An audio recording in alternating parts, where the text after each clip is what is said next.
Have you ever left a conversation feeling slightly smaller, even though nothing bad happened? Have you ever replayed a moment, not because it was dramatic, but because something in you went quiet too fast? Have you ever agreed with your mouth while your body stayed tense, like it did not fully come with you? Have you ever told yourself it was not worth addressing, while a thin layer of irritation kept living in your chest? Have you ever felt your mood drop after being easygoing and you could not explain why? Have you ever noticed that you can be calm on the outside and still feel unprotected on the inside?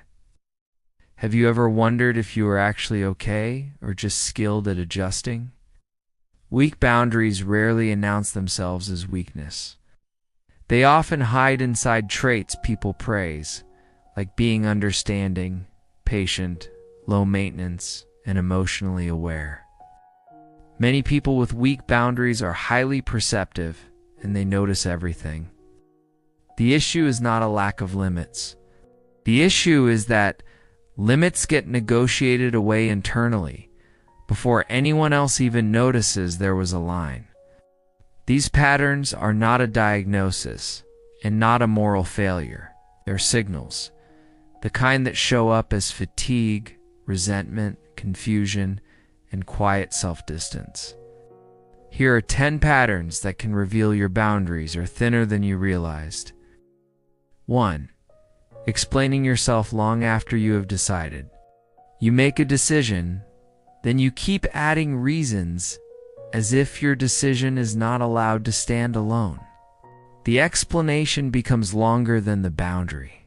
You notice yourself softening the edge, trying to sound fair, careful, and emotionally safe. Often, fear underneath is not being misunderstood. It is being judged for having a need at all. So you offer context as protection, and you offer details as proof. Over time, you start feeling like boundaries require a courtroom, not a nervous system. The limit exists, but it does not feel real until someone else agrees it is reasonable. 2. Feeling responsible for other people's discomfort. You set a limit, and your attention immediately shifts to their face, their tone, their pause. Their disappointment feels like something you created, and now you feel pressure to repair it. Even when your boundary is simple, their reaction starts to feel like an emergency. This often comes from early environments where harmony was treated like safety. You learned that smoothness meant you were good, and tension meant you were wrong. So you manage their discomfort, and your boundary quietly becomes negotiable. The limit becomes less about your needs and more about keeping the emotional temperature stable. 3. Agreeing in the moment, then resenting it later. In the moment, yes, feels easier than holding the weight of no. You tell yourself it is fine, it is small, it is manageable, it is not worth creating friction. Later, resentment appears, not loud, just persistent. That resentment is not always about them. It is often about you abandoning your own signal. Your system knew the cost immediately, but your mind postponed admitting it. So the boundary becomes delayed, and your emotions become the messenger that arrives too late. You start feeling unpredictable when the pattern is actually consistent. 4. Oversharing to earn understanding. You give more personal context than you wanted to give because you want your boundary to be accepted. You reveal private feelings, history, or pain, so your limit seems justified. It can feel like closeness, but it often leaves you feeling exposed. You start using vulnerability as a receipt that proves your needs are valid. The boundary becomes dependent on emotional transparency.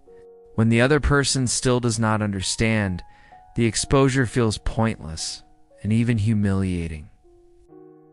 Your limit gets weaker because it becomes tied to whether you are believed. 5. letting small violations slide until they become a pattern.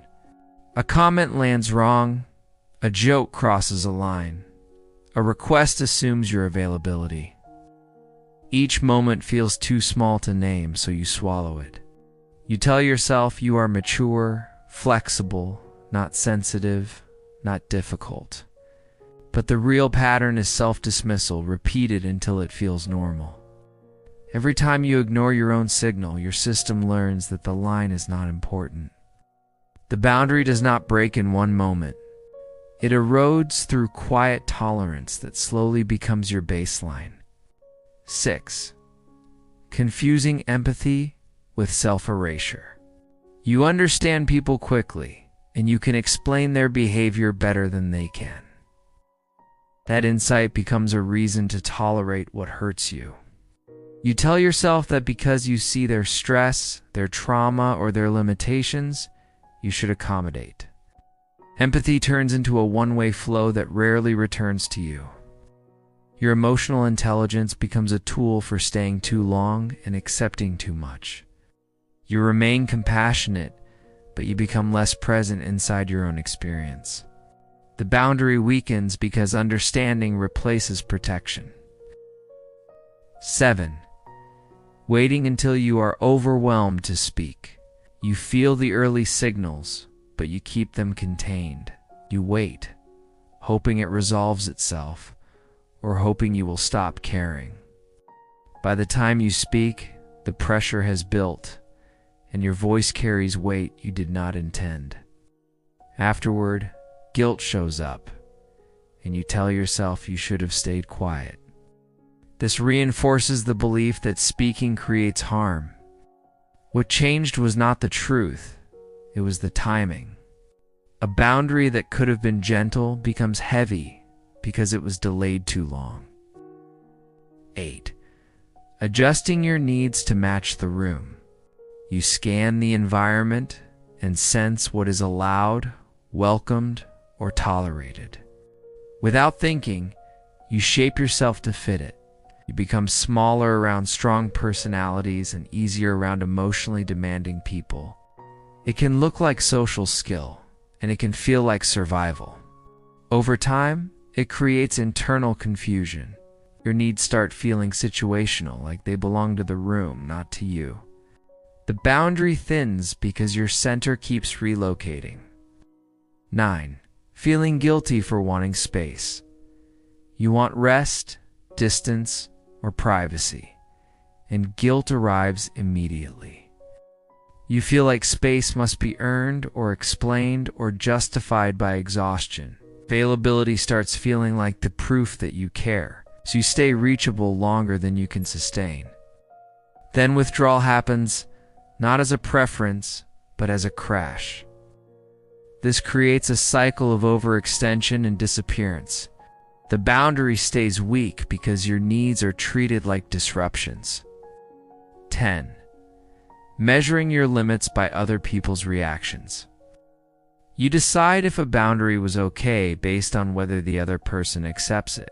If they seem fine, you relax, and the boundary feels real. If they push back, get cold, or act wounded, you question yourself immediately. This makes your limits unstable and externally controlled. You end up adjusting the line to avoid their discomfort, even when the line was reasonable. Over time, you stop trusting your own internal signal. The boundary becomes a negotiation with other people's moods instead of an expression of your weak. Boundaries are often the result of adaptation, not weakness. They form in places where staying connected required you to be easy, flexible, and emotionally watchful. Over time, that skill becomes automatic. You learn to sense the room faster than you sense yourself. So the cost shows up indirectly as fatigue, resentment, numbness, and a quiet loss of self-protection. Noticing these patterns is not a judgment. It is a moment of clarity about where your internal signals have been overridden. Boundaries are not walls. They are information about where you end and where others begin. Seeing where that information has been ignored can change the way your life feels from the inside.